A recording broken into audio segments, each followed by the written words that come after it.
बोले, हे भगवान, अब आप मुझे कार्तिक मास के कृष्ण पक्ष की एकादशी की कथा सुनाइए। इस एकादशी का क्या नाम है? इससे कौन सा फल मिलता है? श्री कृष्ण भगवान बोले, हे राजेश्वर, कार्तिक मास के कृष्ण पक्ष की एकादशी का नाम रमा है। इसके व्रत से समस्त पाप नष्ट हो जाते हैं। इसकी कथा इस प्रकार है। प्राचीन काल में मुचुकुंद नाम का एक राजा राज्य करता था। उसके इंद्र, वरुण, कुबेर, विभूषण आदि मित्र थे। वह सत्यवादी तथा विष्णु भक्त था। उसके एक उत्तम चंद्रभागा नाम की लड़की उत्पन्न हुई। उसने उस लड़की का विवाह राजा चंद्रसेन के पुत्र शोभन के साथ किया। एक समय जबकि वह अपनी ससुराल में थी, एक एकादशी पड़ी। चंद्रभागा सोचने लगी कि अब एकादशी समीप आ गई है, परंतु मेरे पति अत्यंत कमजोर है, इसलिए वह यह व्रत नहीं कर सकते। परंतु मेरे पिताजी की आज्ञा कठिन है। जब दशमी आई तो राज्य में ढिंढोरा पीटा। उसको सुनकर शोभन अपनी पत्नी के समीप गया। उससे पूछा, हे प्रिय, तुम मुझे कुछ उपाय बतलाओ, क्योंकि यदि मैं व्रत करूंगा तो अवश्य ही मर जाऊंगा। इस पर चंद्रभागा बोली, हे प्राणनाथ, मेरे पिता के राज्य में एकादशी के दिन कोई भी भोजन नहीं करता है। यहाँ तक कि हाथी, घोड़ा, ऊंट आदि भी तृण, अन्न, जल आदि ग्रहण नहीं करते। फिर यहाँ मनुष्य कैसे भोजन कर सकते हैं? यदि आप भोजन करना चाहते हैं तो यहाँ से दूसरे स्थान को चले जाइए, क्योंकि यदि आप इसी स्थान पर रहोगे तो आपको व्रत अवश्य ही करना पड़ेगा। इस पर शोभन बोला, हे प्रिय, आपका कहना बिल्कुल उत्तम है। मैं अवश्य ही व्रत करूँगा। मेरे भाग्य में जो लिखा है वही होएगा। ऐसा विचार करके उसने एकादशी का व्रत किया। और अब सूर्य भगवान भी अस्त हो गई और जागरण के लिए रात्रि हुई। वह शोभन को दुख देने वाली थी। दूसरे दिन प्रातः होने से पहले शोभन इस संसार से चल बसा। राजा ने उसके मृतक शरीर को दहन करा दिया। चंद्रभागा अपने पति की आज्ञा अनुसार अग्नि में दहन न हुई, परंतु पिता के घर रहना उत्तम समझा।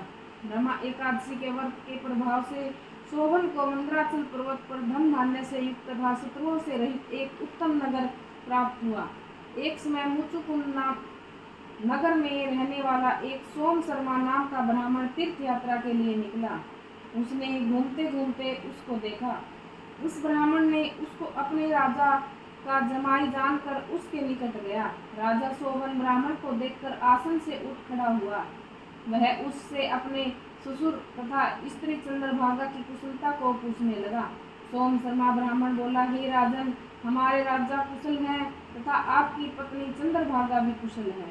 अब आप अपना वृत्तांत बतलाइए। मुझे यह बड़ा आश्चर्य है कि ऐसा विचित्र और सुंदर नगर आपको किस प्रकार प्राप्त हुआ।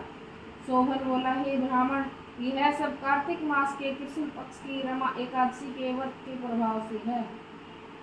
इसी से मुझे यह अनुपम नगर प्राप्त हुआ है, परंतु यह अध्रुव है। इस पर ब्राह्मण बोला, हे राजन, यह अध्रुव क्यों है और ध्रुव किस प्रकार हो सकता है? तो आप मुझे समझाइए, मैं आपके कहे अनुसार ही करूँगा। आप इसमें किंचित मात्र भी झूठ न समझो।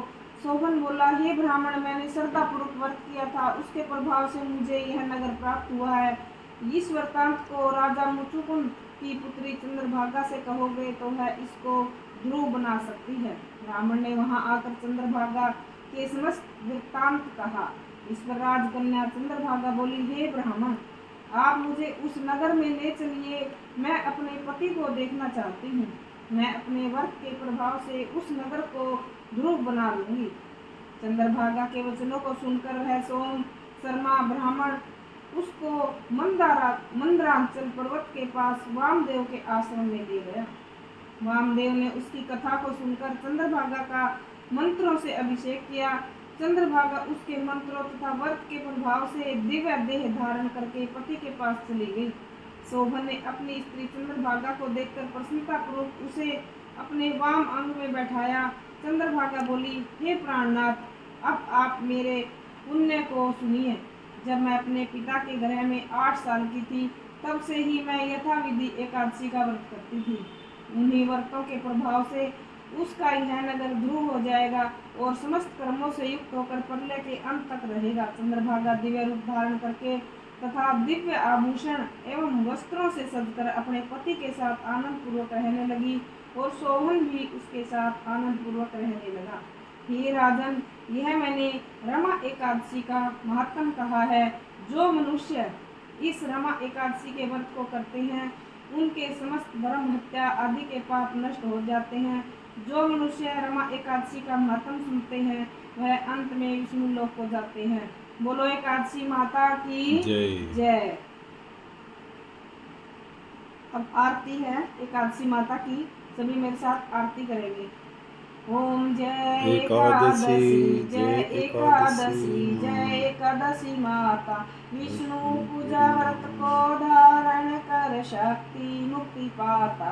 ओम जय एकादशी माता, तेरे नाम गिनाऊं देवी भक्ति प्रदान करनी, गण गौरव की देनी माता शास्त्रों में वरणी। ओम जय एकादशी माता, मार्गशीर्ष के कृष्ण पक्ष की सफला नामक है, शुक्ल पक्ष में हुए पुत्रदा आनंद अधिक रहे। ओम जय एकादशी माता, नाम षटतीला माघ मास में कृष्ण पक्ष आवे, शुक्ल पक्ष में जया कहावे विजय सदा पावे। ओम जय एकादशी माता, बीजा फागुन कृष्ण पक्ष में शुक्ला आम्ल की, पाप मोचनी कृष्ण पक्ष में चैत्र महावली की। ओम जय एकादशी माता, चैत्र शुक्ल में नाम कामदा धन देने वाली,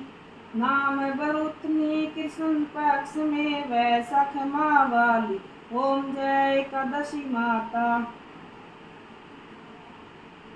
शुक्ल पक्ष में हुए मोहिनी अपराजेष्ठ कृष्ण पक्षी, नाम निर्जला सब सुख करणी शुक्ल पक्ष रखी। ओम जय एकादशी माता, योगिन नाम आषाढ़ में जानो कृष्ण पक्ष वर्णी, देव शनि नाम कहायो शुक्ल पक्ष धरणी। ओम जय एकादशी माता, कामिका श्रावण मास में आवे कृष्ण पक्ष कहिए, श्रावण शुक्ल होए पुत्रदा आनंद से रहिए। ओम जय एकादशी माता, अजा भाद्रपद कृष्ण पक्ष की प्रियवतनी शुक्ला, इंद्रा अश्विन कृष्ण पक्ष में व्रत से भवसागर निकला। ओम जय एकादशी माता, पापा कुंशा है शुक्ल पक्ष में पाप हरण हारी, रमा मास कार्तिक में आवे सुखदायक भारी। ओम जय एकादशी माता, देवोत्थनी शुक्ल पक्ष की दुखनाशक मैया,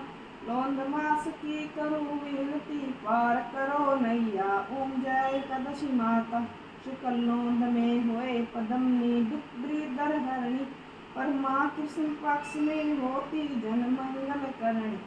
ओम जय एकादशी माता, जो कोई आरती एकादशी की भक्ति सहित गावे, जन रघुनाथ स्वर्ग का वासा निश्चय हो पावे। ओम जय एकादशी माता, एकादशी माता की जय हो। एक साल में 24 एकादशी होती है और एक महीने में 2 एकादशी आती है, एक कृष्ण पक्ष और एक शुक्ल पक्ष। ये कार्तिक मास के कृष्ण पक्ष की एकादशी है, इसे रमा एकादशी के नाम से पुकारा जाता है। तो बोलो सभी कृष्ण भगवान की जय, विष्णु भगवान की जय।